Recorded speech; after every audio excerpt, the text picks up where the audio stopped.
Hello, अस्सलाम वालेकुम प्यारे बच्चों। आज हमारा टॉपिक है क्लाइमेट। जियोग्राफी का चैप्टर 4 है ये। क्लाइमेट या स्टार्ट करने से पहले हमें पहले वेदर होना चाहिए पता। वेदर का मतलब क्या है? देखो, आपने देखा होगा कि हम विंटर में जो वुलन क्लोथ्स डालते हैं हर साल, फिर जब मार्च अप्रैल आता है कपड़े हमारे हल्के होते जाते हैं और समर्स आते आते हम कॉटन पहनना स्टार्ट करते हैं। ऐसा क्यों होता है? ऐसा इसलिए होता है क्योंकि हमारा जो एटमॉस्फेरिक कंडीशंस जो हैं वो चेंज होती है। तो जब किसी खास टाइम पे देखो, अगर आपने समर में भी देखा होगा कभी, जब यहाँ पहाड़ी इलाकों में ठंड पड़ती है तो हम फिरन डालते हैं या जैकेट डालते हैं। ऐसा क्यों है? ऐसा इसलिए है कि तब के टाइम में, किसी खास टाइम में ठंडा मौसम होता है, फिर दूसरे रोज हम फिर से कॉटन पहनना स्टार्ट कर देते हैं। ऐसा क्यों है? ऐसा वेदर, इस चीज को हम वेदर बोलते हैं। जब हम किसी खास टाइम पे किसी खास जगह देखें कैसा मौसम है तो उसको वेदर बोलते हैं। Weather refers to state of atmosphere over an area at any particular point of time. तब कैसा वहां पे मौसम है किसी खास टाइम पे, उसको वेदर बोलते हैं। वेदर की जब हम एवरेज लेते हैं, हर साल हमने देखा है भाई, मार्च में बारिश होती है, दिसंबर में बर्फ होती है हर साल। फिर ये एवरेज कम से कम 30 साल तक लेके जब हम देखते हैं हर साल यही पैटर्न रिपीट हो रहा है, तब उसको हम क्लाइमेट बोलते हैं। हम भाई एक पर्टिकुलर टाइम को हम यहाँ पे कश्मीर में या पूरे इंडिया में उसको समर बोलते हैं। क्यों समर बोलते हैं? क्योंकि उस टाइम में पिछले 30 साल से ज्यादा, मतलब हजारों साल, लेकिन कम से कम जियोग्राफिकल सेंस में कम से कम 30 साल से वैसा पैटर्न देखा गया, तब उस चीज का नाम क्लाइमेट पड़ा। अगर हम अपने यहाँ बात करें, हमारे यहाँ है समर है, विंटर है, रेनी सीजन है, तो ये 3 क्लाइमेट्स हैं, है ना। तो क्लाइमेट्स का वेदर से ही क्लाइमेट बनता है। जब वेदर की एवरेज देखी जाती है इस टाइम में कैसा रहा, एक अगर रिपीटली एक ही पैटर्न रिपीट हुआ, तब उसको वो क्लाइमेट कॉन्स्टिट्यूट करता है।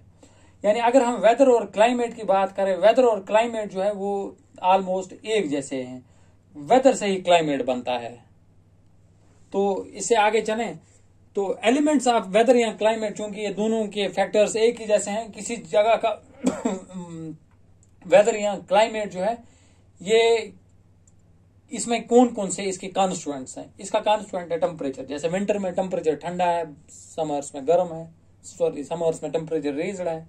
एटमॉस्फेरिक प्रेशर ये भी डिसाइड करता है किसी चीज जगह का वेदर कैसा है, क्लाइमेट कैसा है। जैसे समर्स में जो है, जहां पे ये प्लेटू लैंड होता है, यहाँ रेतीली जमीन होती है, वहां टेम्परेचर रेज होता है। तो जब टेम्परेचर रेज होता है, वहां का एयर प्रेशर जो है वो कम हो जाता है। वो एयर प्रेशर और टेम्परेचर में इनवर्स रिलेशन है। तब समंदर में अगर देखें, समंदर में वैसा नहीं है। समंदर में तब के टाइम में एटमॉस्फेरिक प्रेशर, जमीन ज्यादा गर्म हो जाती है, पानी उतना गर्म नहीं हो जाती है। तो ये प्रेशर ही फिर डिसाइड करता है हवाएं किधर की ओर जाएं, ये हमें आगे पढ़ना है। तो एटमॉस्फेरिक प्रेशर भी डिसाइड करता है किसी चीज का वहां का वो वेदर या क्लाइमेट कैसा है। अगर हवाएं उधर की ओर जा रही हैं, तो अगर अपनी ओर खींच रहा है, वो लो प्रेशर बना रहा है, तब फिर हवाएं कैसी आती, गर्म आती है, सर्द आती है, वो आगे हमें देख लेना। तीसरा फैक्टर है विंड। विंड भी डिसाइड करता है किसी चीज जगह का क्लाइमेट या वेदर। ठंडी हवाएं आ रही, गर्म हवाएं आ रही, कम आ रही हैं, तेज आ रही हैं, वो भी डिपेंड। ह्यूमिडिटी, हवा में कितनी नमी है, मॉइस्चर, क्योंकि हवा में हमेशा मॉइस्चर रहता ही रहता है। नेचर लेयर बोलता ही है कि ह्यूमिडिटी या इक्विलिब्रियम हमेशा उधर की ओर जाता है जहां उसकी कमी हो। क्योंकि एयर में अगर हवा कम होती, नमी कम होती, तो हवा जमीन से आके उधर चली जाती है। तो ह्यूमिडिटी भी डिसाइड करता है किसी जगह का वेदर और क्लाइमेट कैसा है। और नंबर 5 है प्रिसिपिटेशन। प्रिसिपिटेशन का मतलब है बारिश, ओले, ये सब, स्नो, ये हवा आसमान से वो जो भी आता है पानी, वो चाहे स्नो की फॉर्म में आता है और किसी फॉर्म में आता है, उसको प्रिसिपिटेशन बोलते हैं। ये 5 फैक्टर जो है ये है मेन कॉन्स्टिट्यूएंट किसके, वेदर के या क्लाइमेट के। अब देखें हम, दुनिया में जो है बहुत सारे क्लाइमेटिक रीजन्स हैं। जैसे थंड्रा रीजन है, मेडिटेरियन टाइप ऑफ क्लाइमेट है। ऐसा हमारा यहाँ है मॉनसून टाइप ऑफ क्लाइमेट। ये पूरे साउथ एशिया में और साउथ ईस्ट एशिया में सारे में प्रोडोमिनेट यही करता है।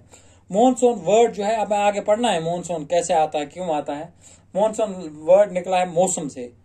तो अरब के लोग जो थे वो हमें आगे देख रहे हैं, वो एक टाइम में आते थे, हवाएं उधर चली जाती थी, उन्होंने नोटिस किया फिर हवाएं कब वापस आती हैं, उसी उन्हें हवाओं के साथ वो चले जाते थे। तो आगे फिर पता लगा यही हवाएं जो है ये यहाँ का वेदर और क्लाइमेट जो है डिसाइड करती हैं। तो इसका नाम ही पड़ा फिर मॉनसून टाइप ऑफ क्लाइमेट। ये बिगड़ते बिगड़ते असल में मौसम से बिगड़ते बिगड़ते ये मॉनसून बन गया। फिर अगर हम इंडिया में देखें, इंडिया में तो मॉनसून टाइप ऑफ क्लाइमेट, लेकिन इसमें भी बहुत सारी वेरिएशंस हैं हर किसी लिहाज से। अगर टेम्परेचर के लिहाज से देखें, समर्स में जब थार के मिड में जो होता है, अगर 50 डिग्री टेम्परेचर होता है तो उसी टाइम में अगर हम जाएं पहलगाम साइड, वहां हार्डली 20 को टच करता है। अगर हम विंटर्स की बात करें, हमारे यहाँ लद्दाख में इसको क्या बोलते हैं, द्रास में कभी कभी -40 चला जाता है। तभी उसी के टाइम में अगर हम जाएं किसी कोस्टल सिटी में जाएं, मुंबई जाएं या कहीं या आंध्र के किसी कोस्टल एरिया में जाएं, वहां टेम्परेचर टचिंग 40 होता है। ऐसे अगर हम देखें दिन और रात में भी बहुत वेरिएशन हो सकती है। अगर हम इसकी बात करें, ये राजस्थान की बात करें, राजस्थान में कभी दिन में 50 डिग्री चला जाता है और रात को 0 डिग्री चला जाता है। तो प्रिसिपिटेशन की बात करें, उसमें भी बहुत सारी वेरिएशंस हैं। लोअर प्लेन्स में और साउथ इंडिया में जो अगर देखें, प्रिसिपिटेशन हमेशा मेनली होता है रेन की फॉर्म में। अगर हम अपर रीच देखें, हिमालयन रीजन देखें, उधर जो है प्रिसिपिटेशन वो होती है स्नो की फॉर्म में। तो हम देखते हैं अगर एकदम हिंदुस्तान सारा जो है मॉनसून टाइप ऑफ क्लाइमेट है, लेकिन इसमें बहुत सारी वेरिएशंस हैं। तो ये वेरिएशंस क्यों हैं? क्योंकि एक ही फैक्टर नहीं है जो किसी जगह का क्लाइमेट या वेदर डिसाइड करे, उसमें बहुत सारे फैक्टर्स हैं और उनका क्युमुलेटिव इफेक्ट वही डिसाइड करता है किसी जगह का वेदर या क्लाइमेट कैसा हो। चलो आज देख लेते हैं हम क्लाइमेटिक कंट्रोल जो है। क्लाइमेटिक कंट्रोल का मतलब है फैक्टर्स जिन पे किसी जगह का क्लाइमेट डिपेंड करता है।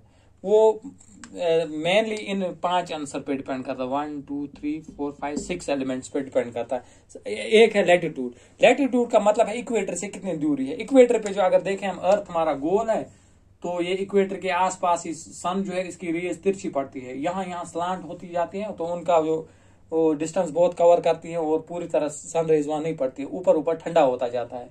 ये आगे हम देखें इंडिया में कौन कौन से फैक्टर्स कैसे डिसाइड करता है, जनरली हम बोलते हैं। यानी जब हम इक्वेटर से ऊपर की ओर जाएं तो ठंडा हो जाता है, नीचे की ओर जाएं ठंडा हो जाता है। इसीलिए यहाँ पे हॉट रीजन है और यहाँ पे ये पोलर रीजन है, फ्रिजिड जोन है ऊपर की ओर जब हम जाएं। दूसरा अल्टीट्यूड। अल्टीट्यूड का मतलब है जो higher we go cooler it is, बचपन से सुनते आए हैं। अगर देखें हम with elevation of 1000 metres above sea level there is a fall of 9.8 degree centigrade. तो higher we go cooler it is, ऊपर जो है ऊपर 50-60 किलोमीटर से ऊपर ये ट्रेंड रिवर्स होता है, हमें वहां नहीं जाना है, हमें चूंकि जमीन के आसपास ही वाली हम बात कर रहे हैं, तो अल्टीट्यूड का ये रोल है। Higher we go cooler it is. जैसे हम देखें यहाँ पे, अगर हम देखें ये टूरिस्ट रिजॉर्ट जो है सारे ऊपरी इलाके में रहते हैं, क्योंकि तब के टाइम में लोअर रीजन में जो है गर्मी रहती है और ऊपर ठंड रहती है। प्रेशर और विंड सिस्टम ये बहुत क्लाइमेट को डिसाइड करने में बड़ा रोल है इनका। प्रेशर डिसाइड करता है, अगर लो प्रेशर है तो हवाएं उधर की ओर जाएंगे, हायर प्रेशर है तो हवाएं उधर से आके जाएंगे। तो प्रेशर से और विंड में इनमें एक ये मतलब ये इंटर रिलेटेड है। प्रेशर डिफरेंस हमें बताता है विंड कहाँ की ओर जाएंगे। ये तो इसका तो मेन ही रोल रहेगा इस पे, क्योंकि इसी पे प्रेसिपिटेशन सब इसी पे डिपेंड करता है। क्लाइमेट, ये टेम्परेचर सारा इसी पे डिपेंड करता है। डिस्टेंस फ्रॉम सी, इसको बोलते हैं कॉन्टिनेंटलिटी इफेक्ट। जो इलाके सी से बहुत दूर होते हैं वहां पे अगर गर्मी होगी तो बहुत ज्यादा गर्मी होगी, सर्दी होगी तो बहुत ज्यादा सर्दी होती है। इसको अगर हम देखें, अगर आप कोस्टल रीजन देखोगे ना, वहां विंटर्स और समर्स को पता ही नहीं चलता, क्योंकि वहां पे सी का मॉडरेटिंग इन्फ्लुएंस रहता है। समर्स को ज्यादा गर्म नहीं होने देता और विंटर्स में ज्यादा ठंडा नहीं होने देता है, क्योंकि अब पानी का जो है स्पेसिफिक हीट बहुत ज्यादा है और जल्दी गर्म भी नहीं होता है, जल्दी ठंडा भी नहीं होता है। तो कॉन्टिनेंटलिटी का वो है, हो गया कॉन्टिनेंटलिटी। 5वां है ओशनिक करंट। ओशन करंट्स भी डिसाइड करती है किसी जगह का क्लाइमेट। देखो अगर हम देखो ना, ये इसको क्या बोलते हैं, ये पेरुवियन कोस्ट में कभी कोल्ड विंड्स आती है, कभी ओशनिक करंट्स कभी गर्म आती हैं, कभी ठंडी आ जाती है। उससे मतलब सारा मॉनसून का ही अगर देखें, अल नीनो ला नीनो, वो तो उसी पेरुवियन करंट से ही सारा कुछ डिपेंड करता है। ये आप आगे क्लासों में आप देखोगे। ऐसे वो बाकी ओशनिक करंट जो है आगे आप देखोगे, उनका कहीं यूरोप में है ऐसे। एक ओशनिक करंट इधर से आती है, वो गर्म आती है, ये तो इधर गर्म इलाका होता है, इधर दूसरी ओशनी करंट आती है, उधर यूरोप के उस साइड में बर्फ पड़ती है। ऐसे रिलीफ फीचर्स भी डिसाइड करते हैं किसी जगह का क्लाइमेट। अगर बड़े बड़े पहाड़ हों वो तो बैरियर एक्ट करते हैं। अगर हम हिमालय की बात करें, हमारे हिमालय के पीछे में क्या है, ये साइबेरियन विंड्स आ जाती हैं जो चाइना के वेस्टर्न पार्ट को मतलब इन्फ्लुएंस है उसका, बहुत ठंडे इलाके हैं वो, लेकिन इंडिया तक क्यों नहीं आते? क्योंकि हमारे यहाँ उसको एक बैरियर का काम करता है। इसे आगे कल देखते हैं हम इंशाल्लाह। मतलब इंडिया के क्लाइमेट को यही फैक्टर कैसे ये वेदर और ये क्लाइमेट को कैसे ये डिसाइड करते हैं। थैंक यू, खुदा हाफिज।